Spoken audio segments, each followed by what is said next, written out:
नमस्कार, मैं हूं डॉक्टर मुकुंद मुंद्रा, एक सर्जिकल गैस्ट्रोएंटरोलॉजिस्ट, यानी मैं पेट का सर्जरी करता हूं। पेट की बीमारियों का इलाज होता है। मैं MBBS, MS, MCH surgical gastroenterology हूं। यूजुअली हमारे सारे जो पेशेंट्स होते हैं वो पेट की बीमारियों से रिलेटेड होते हैं, जैसे पेट का कैंसर हो जाए या फिर पेट में कोई ऐसी बड़ी बीमारी हो जिसमें आपके लैट्रिन में खून आ रहा हो, पस आ रहा हो, उस तरह का इलाज। कभी कभार पेशेंट्स आते हैं जिनकी आंतें फट जाती हैं, उनका अर्जेंट ऑपरेशन होता है, उस तरह के इलाज। मैं आपको ये आइडिया देता हूँ हम क्या क्या यहाँ पे किस तरह के ट्रीटमेंट चल रहे हैं और किस तरह का ऑपरेशन किया जाता है। जैसे फॉर एग्जांपल आपने बहुत कॉमन बीमारी सुनी होगी, एक हाइटिस हर्निया। हाइटिस हर्निया बहुत ही सिंपल सी बीमारी है जो खाने पीने से रिलेटेड है कि भैया खाने की नली धीरे धीरे ऊपर खिसक जाती है, रास्ता ढीला हो जाता है। और दूसरी तरह की बीमारी होगी जैसे पेट का कैंसर।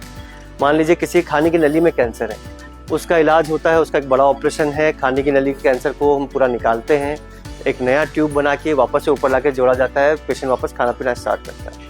और जैसे ऑपरेशन जो बहुत रेयर है, बाकी कहीं भी नहीं होते, एसिड से पूरा इसोफेगस जल जाता है, खाने पीने की नलियाँ जल जाती हैं, उस तरह के पेशेंट्स हम रेगुलरली देखते हैं। ऑलमोस्ट हर दूसरे तीसरे दिन एक पेशेंट आता ही है जो एसिड लेके आता है।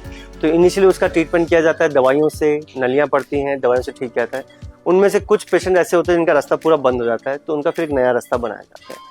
वो इलाज भी हो चुके हैं, वो ऑपरेशन हैं, अभी भी हमारे पास पेशेंट आते हैं आराम से फॉलोअप पे, and they are very satisfied and happy. उसके अलावा कुछ पेशेंट्स हैं जिनके लैट्रिन में खून आ रहा हो, पीछे भगंदर हो गया है, पाइल्स है, या फिर और बड़ी बीमारियां जैसे आपका इन्फ्लेमेटरी बाउल डिजीज कहते हैं। इन्फ्लेमेटरी बाउल डिजीज एक ऐसी बीमारी है जो जनरल पब्लिक को हम नहीं समझा पाते। साधारण शब्दों में इसको हम ये बोल सकते हैं जो बड़ी आंत है उसका इन्फेक्शन हो गया है। उस तरह के पेशेंट्स हमने ऑपरेट कर रहे हैं पिछले 2 महीने में। कई पेशेंट अभी भी आ रहे हैं फॉलोअप पे, and they are very satisfied and very happy.